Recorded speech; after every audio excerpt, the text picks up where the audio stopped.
Hi everyone, good morning সকলকেই। শুভ সকাল। তো সব কাজ সেরে আমি ঠাকুর ঘরে এসেছি, ঠাকুরকে পুজো দিয়ে বাদ বাকি কাজ করে নিব।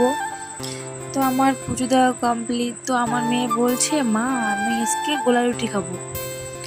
তো আমার মেয়ে গোলা রুটি মানে বড় বড় করে খাবে না, ছোট ছোট করে বড়ার মতো টাইপ করে খাবে।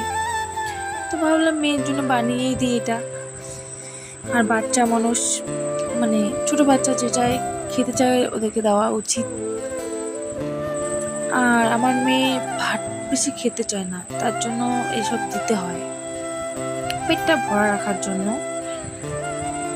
তো ভাবলাম তোমাদের সঙ্গে শেয়ার করি। আর আমাদের সকালে চা না হলে হয়ই না, তোমাদের সঙ্গে সেটা শেয়ার করলাম না, তো ভাবলাম এটাই তোমাদের সঙ্গে শেয়ার করি।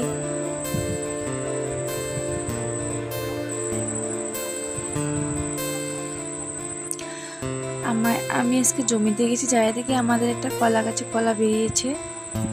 তারপরে দুপুরে রান্না চাপিয়ে দিয়েছি।